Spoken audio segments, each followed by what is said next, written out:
হিন্দু মানে সনাতন, অর্থাৎ চিরন্তন, যেটা ছিল, আছে এবং থাকবে। হিন্দু ধর্ম এতটাও ফেলনা নয় যে জোর করে হিন্দু ধর্মাবলম্বী কাউকে কলেমা পড়িয়ে অন্য ধর্মে রূপান্তর করা যায়। যদি ধর্মের প্রতি থাকে দৃঢ় বিশ্বাস এবং মনে থাকে অটুট বল, তাহলে কোনোভাবেই এই হিন্দু ধর্মকে বা হিন্দু ধর্মাবলম্বী কাউকে অন্য ধর্মে ধর্মান্তরিত করা যায় না। এরকমই একজন বলিষ্ঠ ব্যক্তির কলেমা পড়ার পরেও কি করে তিনি হিন্দু ধর্মকে রক্ষা করেছেন তার নিজের মুখে আজকে শুনবো। Welcome to motivation centre. আমি শুভাশিস মজুমদার। আর আপনারা বহিরাবরণ দেখে নিশ্চয়ই বুঝতে পেরেছেন আজকে ভিডিওটি মারাত্মক চমকপ্রদ হতে চলেছে। ভিডিওটি যদি ভালো লাগে প্রথমে একটি লাইক করবেন এবং শেয়ার করে দেবেন আপনার প্রিয়জনকে, যারা দেখে আমাদের ধর্মের প্রতি উদ্বুদ্ধ হতে পারে। এবং যারা চ্যানেলে নতুন এসেছেন, এখনো সাবস্ক্রাইব করেননি, এক্ষুনি সাবস্ক্রাইব করে বেল নোটিফিকেশনটি অল করে রাখবেন, যাতে এরকম চমকপ্রদ ভিডিও আপলোড হওয়ার সাথে সাথে নোটিফিকেশন আপনার কাছে পৌঁছে যায়। তো চলুন বিলম্ব না করে সেই মহিয়সী পুরুষের নিজের কণ্ঠে শুনে নেওয়া যাক তিনি কি বললেন। এখন বলে তোমাদের মুসলিম হতে হবে, তোমরা সব মুসলিম হয়ে যাও, তাহলে তোমাদের কোনো অসুবিধা হবে না। তাই এখন আমার জ্যাঠামশাই তো সে একজন হাই স্কুল মাস্টার, তার বিশাল নাম, বলে স্যার আপনি মুসলিম হবেন। বলে ঠিক আছে হব। ধরো কালকের মুসলিম হব, আবার বলে আপনাদের বড় যে গরুটা আছে ওটা কাটতে হবে, ওই গরুটাকে জবাই দেব, ওই মাংস সবাই খাবে, তাহলে আমাদের সঙ্গে সব মিলেমিশে আপনারা থাকতে পারবেন। তো জ্যাঠামশাই বলো ঠিক আছে। তাই রাত্রবেলা বাবাই বলে দাদা তুমি কি বললা? বলে আরে পাগল, আমি বলেছি ওরা তো কালকের গরু কাটবে, ওরা তো তোর থাকবে, মুসলিম হব আমরা, সব ঠিক আছে। তা যখন গরু কাটবে সেটা আমরা দেখব না, আমরা তার আগেই চলে যাব। ধরো আজকের মুসলিম হয়েছি মানে ওদের কলমা টলমা সব কিছু মুখস্থ আছে, ওদের যে কোরআন শরীফে আমাদের মুখস্থ এখনো। কি কি পড়াবে শুনবেন?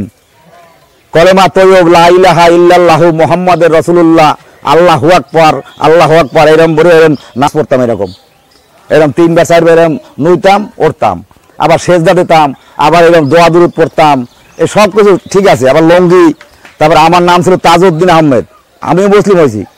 হ্যাঁ, আমরা 5 ভাই, 5টা নাম, তাজউদ্দিন, একজন নাম কি রহমান, এইসব জামাল হোসেন, কামাল হোসেন ইত্যাদি আর কি। কিন্তু এসব দিন তো এখন বলি, কিন্তু তখন ছিল ভয়াবহ। বাঁচার তাগিদে মুসলিম হতে হয়েছে, ওদের সঙ্গে নামাজ পড়তে হয়েছে, তাতেও রেহাই নাই। কালকের গরু কাটবে, আজ রাত 12টার সময় ঘরের সামনে ওই বড় একটা হেরিকেন ধরাইয়া ঘরের পিছন দরজা খুলে ওখান থেকে সব আস্তে আস্তে মাল মিডিয়াম নিয়ে ওই ডোঙ্গা নৌকা এনে রাত 12টা 2টোর পরে তা ওই আস্তে আস্তে আস্তে আস্তে সবাই কিনে নৌকায় উঠে তারপরে আমরা রাতের ভিতরে ওই নদী পার করে একদম সেই জঙ্গলে চলে গেলাম। সামনে ছিল একজন মৌলানা, সে আমাদের কাছারি ঘরে থাকতো, সে আবার ডাক নামাজ পড়তো। কেন ওই যেরকম ওরা পড়ে আর কি, ওইটা আমাদের বাড়িতে ওই মুন্সি ছিল। আবার মেয়েদের জন্য আলাদা মহিলা মুন্সি ছিল, মহিলাদের শিখাতো, আবার পুরুষদের শিখাতো ওই মুন্সিরা। এই অবস্থার মধ্য থেকে আমরা কোনো রকম প্রাণে বেঁচে এই ভারতবর্ষে চলে আসি 1970 সালে। তখন শেখ মুজিবুর রহমান প্রধানমন্ত্রী হওয়াতে পাকিস্তানের, পশ্চিম পাকিস্তানের খান সেনারা বাংলাদেশে বিশাল যুদ্ধ আরম্ভ করলো। তখন শেখ মুজিবুর রহমানকে ধরে নিয়ে গেল তারা পশ্চিম পাকিস্তানে, আর ওটা ছিল পূর্ব পাকিস্তান।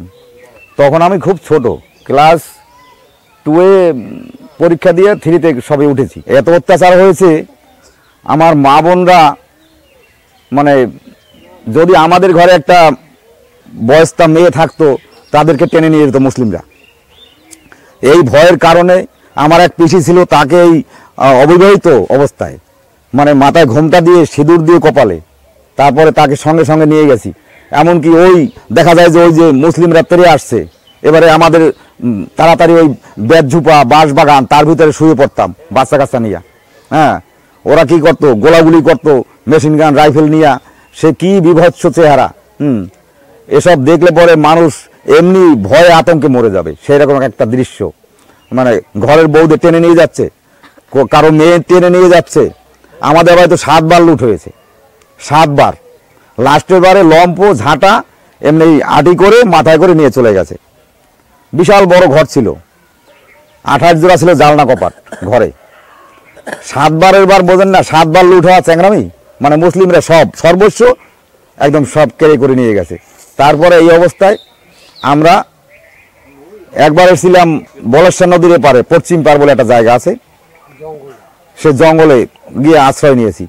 ঘরের ভিতরে লম্প ধরিয়ে হেরিকেন ধরাইয়া, হ্যাঁ, মানে কোন রকম জীবন নিয়ে এখানে চলে আসি। তারপরে আবার এখানে ইন্দিরা গান্ধী সরকার আমাদের পুনর্বাসন দিল, তখন ক্যাম্পে পাঠালো পুরুলিয়া।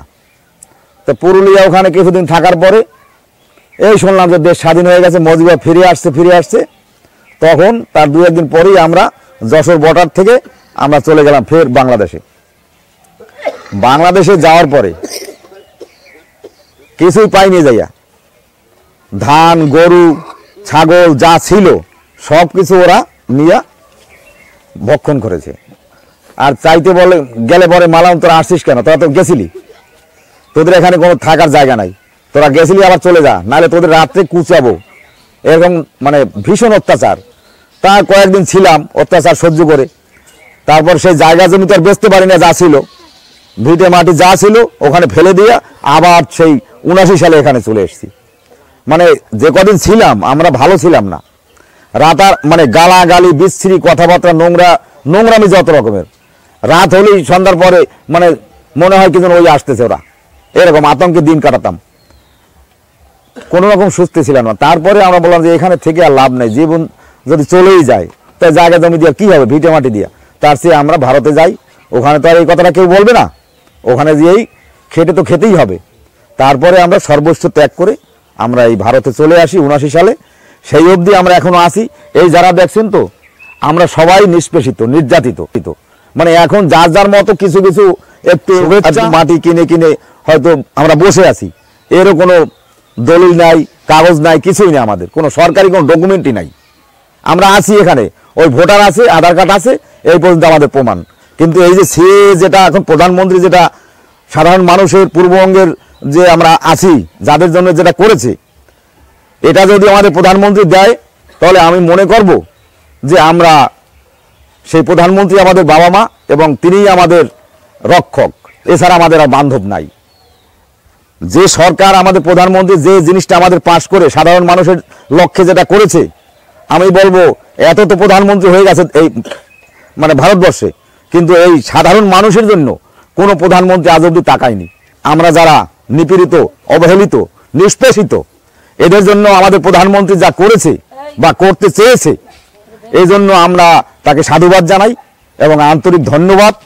সবাইকে অনেক ধন্যবাদ ধৈর্য ধরে এই ব্যক্তির বক্তব্য শোনার জন্য।